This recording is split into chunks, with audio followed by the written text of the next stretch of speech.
Without wasting any more of your time, I would like to call upon our first speaker of the day, Dr. Sherrini Ahmad, neurologist from Subang Jaya Medical Center, as well as president of Persatuan Epilepsy Malaysia, to begin with her talk. Let's give her a warm welcome. Thank you, Nasuha. First of all, on behalf of Epilepsy Malaysia, I would like to thank Leo Club Sekolah Menengah Convent Ipoh for organizing this, and it's good to see a lot of you participating. So far we have about 61 participants, and it shows that you all are interested to know about epilepsy, whether you want to know just because it's a disease that you've never heard before, or you know someone or your loved ones or your friends who have epilepsy. Whatever the reason is for you to be here today, I applaud all of you for spending your Sunday afternoon, which you could have spent doing something else, but instead you are actually with us today. So each of you should actually give yourself a clap. Okay, now let me try to share my screen.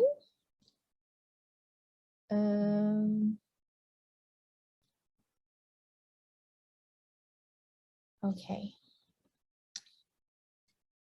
Right. Now, can you see my slide at the moment? Yes, yeah, it's full. It's full slide, yeah? Okay, I'm not going to start with so much talking about Persatuan Epilepsy Malaysia, but just a general introduction. Persatuan Epilepsy Malaysia has been running the cause for epilepsy for the longest years. I think since 1987, if I'm not mistaken. And we have our members here. For example, Madam Rosalind, who's with us today, has been with the society for many, many years. I've only joined the society in 2013.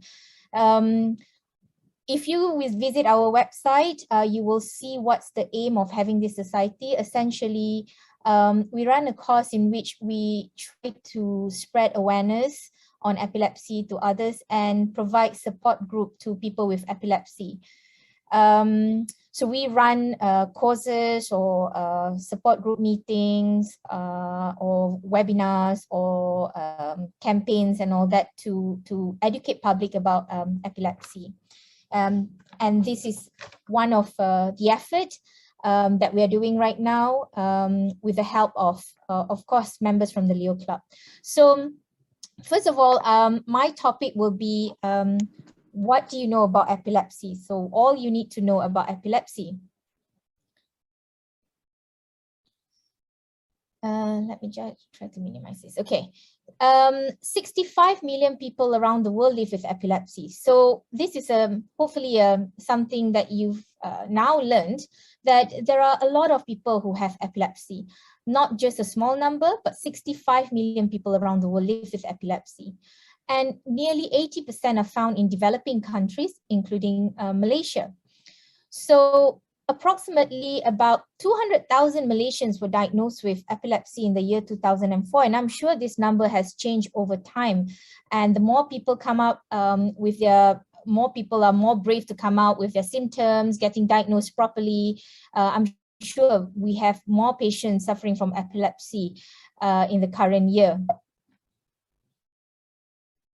It is estimated about the proportion of people with epilepsy ranges between 3 to 9 per 1,000 population. So I'm sure you all do statistics and all that. I'm not very good with statistics, but about 0.3 to 1% of total population we estimated would have had epilepsy.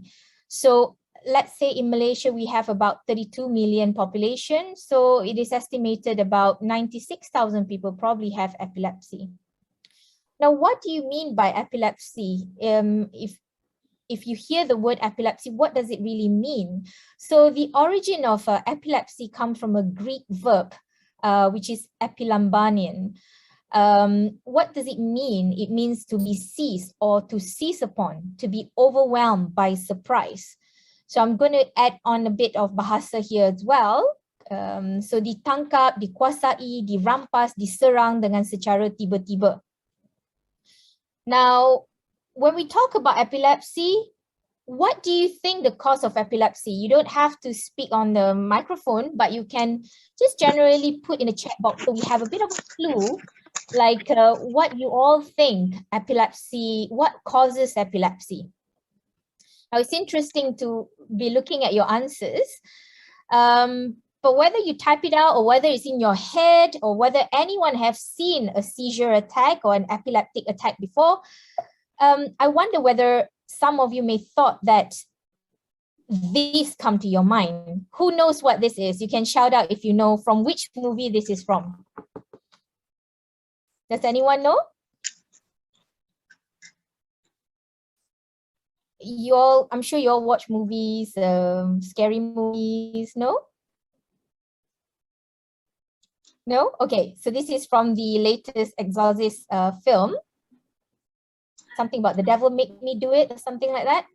So anyway, in the ancient years, people thought that epilepsy is caused by evil spirits. So this is a painting, just illustration showing that this priest is trying to perform an exorcism ritual to get rid of devil from this patient, for this person who's supposed to be having epilepsy. Well, just to tell you that epilepsy has nothing to do with evil spirit, has nothing to do with BOMO, has nothing to do with any spiritual effect. Now, what is epilepsy? What is a seizure? Okay, what is a seizure? Seizure, in our brain, we have electricity flowing, okay? And the electricity will flow when we tell them to flow. But in epileptic patient, there is an abnormal electrical activity of the brain that causes the neurons or the brain cell to overfire, causing seizure or epileptic attack. So, cetusan gelombang elektrik yang tidak normal di otak yang menyebabkan seseorang mendapat penyakit sawan. And there are many names that people call for seizure. Okay, when people say seizure, the Malay call them sawan, tarik, kancing gigi, fits, also in Mandarin, fatwa, and then also in Tamil, I don't know whether I pronounce it right, vapu. So there are many names that are called for seizure. Now, not every seizure patients are epileptic. So not everyone with seizure is said to have epilepsy. Epilepsy is when someone has a seizure, which is a sudden abnormal electrical activity in the brain. However, not every time you have a seizure, we will call them to have epilepsy. So I will tell you when do we call people as having epilepsy. So epilepsi adalah apabila atau sawan adalah apabila seseorang mendapat serangan sawan ataupun gangguan cetusan gelombang elektrik yang tidak normal di dalam otak secara mendadak. Now, when do you call someone to have epilepsy? Oops.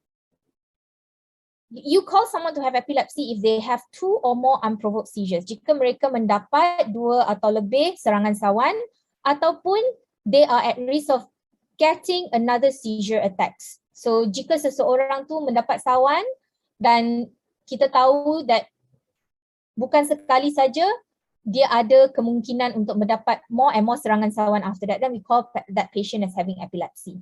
So, not all seizure is epilepsy. Now, what are the causes of epilepsy? So, bukan spiritual. I've told you bukan disebabkan evil spirit. But there are many causes of someone having epilepsy or seizure causing someone to have epilepsy. One of them is infection in the brain, what we call meningitis or encephalitis, whether they had a brain injury, whether there is a problem with the circulation in the brain causing them to have stroke or clot in the brain or bleeding in the brain, whether it's a tumor atau ketumbuhan, brain cancer, whether there's a problem during childbirth, masa seseorang tu dilahirkan, jika ada masalah gangguan di dalam otak seperti not enough oxygen or kurang oxygen, that can also upset the brain when you were born and causes scarring and causes damage to the brain. abnormal developmental structure of the brain. So kita dilahirkan with abnormal development. So structure brain tu tak sama macam orang lain. Whether it's to do, I saw in the chat box someone mentioned genetic, that comes first. Well, genetic is only part of it. Not all epilepsy is caused by genetic. Whether it's immune related. So immune, semua orang sekarang dah tahu apa itu immune sejak COVID-19. Everyone is well versed about vaccine and producing immune system in the body. So somehow the body produce abnormal immune response that attacks the brain and causes epilepsy. Now, this is a picture of your brain, well, not your brain, particularly a patient brain. So this is what we call MRI. So in neurology, kita nak tengok seseorang punya otak. So how do we look at the picture of the brain? We do a brain scan. We can either do a CT scan or we can do an MRI of the brain using magnetic resonance. So we can do MRI of the brain. This is an example of an MRI of the brain. So you could see here that there is an infection, what we call herpes simplex. So there's an infection causing this person to have seizure, and this person have a tumor in the brain, and this person have this bleed here that is pushing the brain to one side. Okay, this can cause someone to have seizure or epilepsy. And this is another example. This baby or this child did not have a proper development of the brain. You could see this because of a stroke ataupun clot in the brain when this person was a baby. This is abnormal structure of the brain because the baby was had very low sugar when he or she was born. And this is a non-accidental injury, so sort of like a shaken baby syndrome causing someone having seizure. This is another brain scan as well, MRI. This is just showing abnormal development of the brain. So today is just looking, this is how your brain look like. I think that is most important. This is how your brain shouldn't be looking like this, but this is an abnormal brain with abnormal findings. So these are a few causes of people having epilepsy. So when we do a scan, we may or may not find abnormality. And if we do, some of them look like this, causing them to have epilepsy. Now, who gets epilepsy? So essentially, anyone can get epilepsy. And certain types of epilepsy can occur in the young patients or babies, but also some types can be seen in older patients. So anyone can get it. Some may persist throughout their lifetime, some may have it just in their childhood and then they sort of recovered and they have no more epilepsy. Some may stop once the child has grown up. Okay, so there are many different types of epilepsy. Now, when we talk about epilepsy, when we talk about abnormal electrical activity in the brain, kita divide epilepsy types into essentially two types really, focal seizure and generalized seizure. But there are a small number of patients we don't know whether it's a focal or generalized. What do I mean by focal? Focal meaning the onset is coming from one side of the brain, and generalized meaning the onset of the seizure comes from both sides of the brain. And that's another group of patients that a small number, we're not too sure whether it's focal, generalized, we didn't really have the answer. Now, what happens when someone has a seizure? So just to mention, in Bahasa, we call it sawan separuh for focal epilepsy, generalized is sawan menyeluruh. So what happens when someone has a seizure? Now, many things can happen. A lot of people think when they thought about fit or seizure, they think that people will fall down to the ground, clench their teeth, having jerking, stiffening of the arms or limbs. But it's not, that is true, but not all the time. So seizure can present itself in many ways. So your friend or people that you know who has epilepsy may appear confused, just confused around the time of the attack. They may tell you that they have aura, they have like a warning sign, like they know the seizure is going to come. They may suddenly fall to the ground, and this is the one that you saw. They either just fall to the ground for no reason, or they fall to the ground and they have stiffening of their arms and limbs and become unconscious and jerking. They may just stare into space. So they may be sitting next to you and you're just concentrating, copying things from the whiteboard, but that person suddenly stare blankly like daydreaming. They may have uncontrolled jerking movement, like a sudden jerk. They may have a strange sensations or emotions like fear, suddenly feeling scared for no reason. or they may lose consciousness or awareness. So again, for focal epilepsy, it happens in one area of the brain. The person may have impaired consciousness or be fully aware. So it doesn't necessarily that they may be unaware of the seizure. In generalized epilepsy, all the brain is affected, so the person is unconscious. Now, like I said, there are many ways how seizure or epilepsy present itself. So when we talk about focal seizure, think about a friend who has a seizure next to you. The person may not be having stiffening or jerking again. The person may just be staring blankly into space or appear confused and like chewing or having a repetitive swallowing movement or lip smacking or fumbling with the hands, or they may tell you that suddenly they don't know why they're feeling fear, panic, they have heart beating very fast, abnormal, strange smell or hearing. They may feel a funny feeling, what we call deja vu, like I've been here before, or they're in the class but they don't know, like, where am I? You know, I don't feel that I know this place, but they're actually in their classroom. They may be unable to speak to you, so you talk to them and they may not be able to speak to you for a few minutes.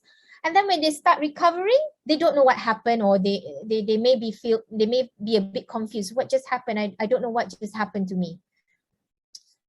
They may be, like I said, maybe staring into space, unable to respond, or the more aggressive one where they start having jerking or stiffening of their limbs or their heads or eyes or face. Now, I'll give you an example. So this lady is actually sleeping. So they are recording her while she's sleeping, putting all these wires on her brain, which I'll explain later. And she woke up in the middle of the night, appeared very confused, rocking her body in the middle of the night, 3:44 a.m. A nurse walked in and thought, what's happening here? You may thought she's having a nightmare, right? Or she's just a bit confused, waking up in the middle of the night confused. And then she goes back to sleep. So this lady was actually having a seizure, what we call a focal seizure, where she may appear confused. She appeared confused, rocking her body, mumbling, and she has no idea what happened to her during that time. So this is also a seizure which can be mistaken for a nightmare. Now this lady having a Zoom call or call someone, video call, and she's doing this tongue clicking like that. She can't speak. She tried to speak, but the words just doesn't come out. She's just sort of like as if she's chewing something. So this is a type of focal seizure. So your friend may be sitting next to you and suddenly this happened and say, hey, what's wrong with you? Hey, talk to me. But the person just looked very dazed and doing all this funny movement. So you may then occur, is my friend having a seizure? So something that you are actually recognizing now. Why? And this is a baby.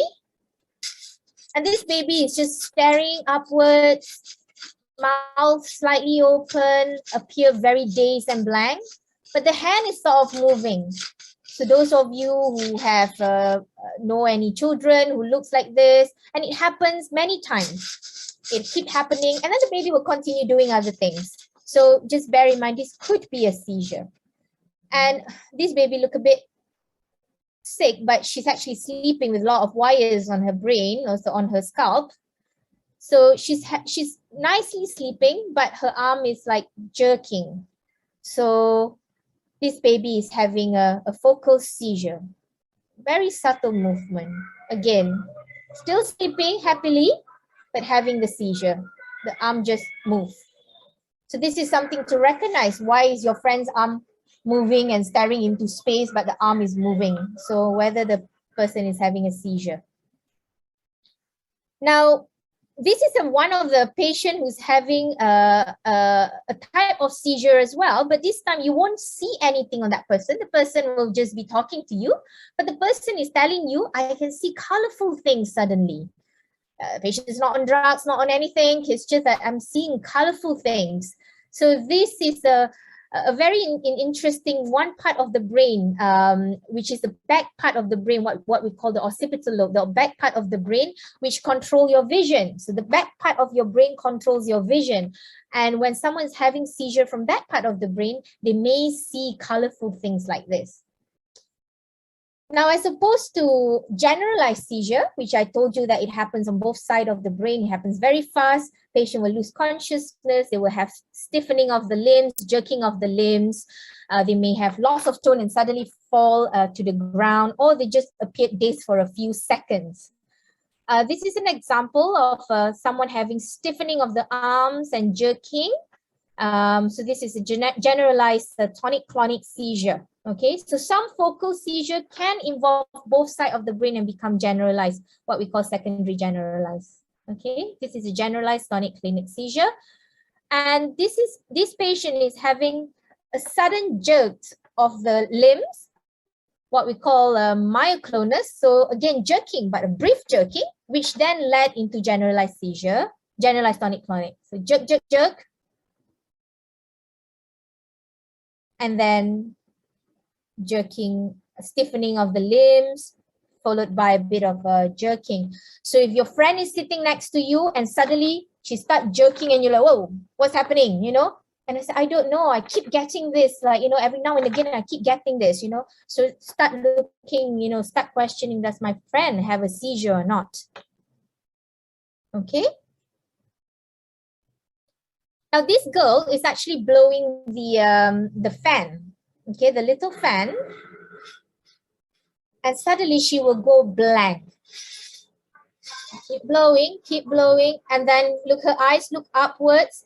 She's sort of blinking, very, very brief, a few seconds. You may not even realize she's doing that next to you, and suddenly she'll just continue.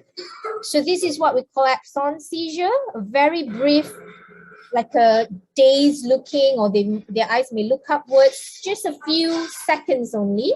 And then they snap back to normal. They may not even realize. And some patients can have this many times, maybe 20 times a day without treatment. And because of this, they keep missing things in class because they may not understand like what teacher is teaching, because they keep missing this information. Informations are being broken because of these attacks. So they may be a bit slow in their homework or understanding in class because they're having these attacks that no one knows that this is a seizure. So now that you understand a little bit about what seizure is or epilepsy, how do we diagnose epilepsy? Who make the diagnosis? Who can help you if you know someone who has epilepsy? You see a neurologist. So you can see Dr. Fong, you can see Prof. Lim Keng Siang in here, or if we have other neurologists, you can see myself. I'm a neurologist too. Neurologists, basically, we are doctors. We go through medical school, we become doctors, but we subspecialize in brain and nerves. So we look after patients who have seizures or epilepsy. So when you take this patient, you take your family members or friends to go and see a clinic doctor. Clinic doctor will then do a referral to see a neurologist, and the neurologist will then talk to you or talk to your relatives or your friends about what are the attacks like, if you have videos to show. And then from there, the neurologist will start making the diagnosis. And then the neurologist also will start arranging some tests to help diagnose the epilepsy or choose the right treatment for you. So what are the tests? So we may do some simple blood tests, but most importantly, this is what you've been seeing stuck on all the patients' scalp just now. This is the cable that's attached to your scalp. It doesn't hurt at all. It's just sticky glue that sticks to your scalp. And this is the wire that goes to this machine here, to this computer. This is a very old computer. Now we have more modern computer. And what it does, it reads your brain wave. How awesome is that, right? It reads your brain waves. How does your brainwave looks like? Is this your first time seeing how brainwaves looks like? If it's your first time, raise your hands for me. Or you've seen how brainwaves look like. Okay. So, well, to me, when the first time I saw this, when I was training as a neurologist, Well, to me, it looks like wriggly worms. Really, it does look like wriggly worms, right? So essentially, this is what the brain waves look like. So neurologists knows what's a normal brain wave, what's not normal, and what are the abnormal electrical discharges in the brain. So what are the abnormal brain waves that can cause epilepsy? So this is what EEG does. It looks at your brain waves. It doesn't hurt. It's just that it's very sticky glue. Whoever loves their hair very much, you have to shampoo your hair afterwards. That's all. And this is the picture of telling you how to get a picture of your brain. So we use a machine called MRI. So in some centers, they do not have MRI. They have a CT scan, which is fine. But in most centers in Malaysia, we do have this facility. We have a machine, big magnetic machine that actually able to take a picture of your brain. And from there, we then can have a look at your brain and see if there's anything in the brain that is triggering your brain to have a seizure or abnormal electrical activity. Now, can epilepsy be treated? Who thinks epilepsy can be treated? Who thinks we cannot treat epilepsy? Do you think epilepsy can be treated? You can type something in the chat box. Yes, Christina. Can. Yes, Nurul Izzati. Oh, can. All right, thanks. Well, how do you treat? I'll share with you how we treat epilepsy. Silence. Who agrees with me? This is the way we treat epilepsy. Bomo, exorcism, kelapa, sensei. Is this the way we, oh, no, right? This is not the way we treat epilepsy. No. We don't treat epilepsy with religious or spiritual way, with bomo, shaman, all those things. It's okay if you have a certain belief, but you have to know if you just do this, you're not going to be treated for your epilepsy. All right? This is not how epilepsy is being treated. Now, 70% of people with epilepsy can live a normal life, okay? Because 70% of people with epilepsy can be controlled, like their seizure can be controlled with medication. So that's a big number, 65 millions, 70%. That's lots of millions that can live a normal life and can actually be treated. Either with medication, so you will find that your friends might be on medications, or there are other ways of treating epilepsies these days with either surgery or fancy devices that can stimulate your brain. So you may find some of your friends coming to school with a special device on their chest. What is this gadget that the person has? Well, this is to treat their epilepsy, to control the seizures that they have. But of course, when they take these medications, there are side effects taking these medications. Each medication has their pros and cons. So it is important to know that your friends who have seizures, not only they have to live having a seizure, having to control their seizure, sometimes they also have to live with the side effects of medication. So if they tell you that they are tired, they feel sleepy, they gain weight, this could be some of the side effects of this medication. So try to understand this. What is the treatment goal? What do we want to achieve for them? We want to help a person with epilepsy lead a full and productive life. We want to, if possible, eliminate their seizures without producing any side effects if possible. So kita mahu membantu pesakit sawan menjalankan kehidupan yang produktif dan bermakna, hentikan sawan tanpa sebarang kesan sampingan. And just remember that people with epilepsy can succeed in their life. They can graduate from universities. They can live like you, and they can succeed in their job, just like anyone else. And although there are few occupations that people with epilepsy can't do, for example, they can't become a pilot, they can work as a railway staff, so they can't handle firearms, so they can't be in the armed forces to be a policeman. they can't drive heavy machinery like long distance lorry drivers, or they can't be involved in certain sports like professional boxing or race car driver. But how many of you wants to be in these professions, you know? So there are many other professions to explore. So other epilepsy facts that you need to know, that epilepsy bukanlah contagious, bukanlah sejenis penyakit berjangkit. It's not all genetics. So I saw someone say they're genetics, but not all epilepsy is to do with genetics. Epilepsy is not to do with condition of serangan otak yang sangat, kecederaan otak yang sangat teruk, not because all the time has to be a very severe brain injury. Not epilepsy patients, most of them can get married, they can be pregnant, they can have children, they can have a family like any of us.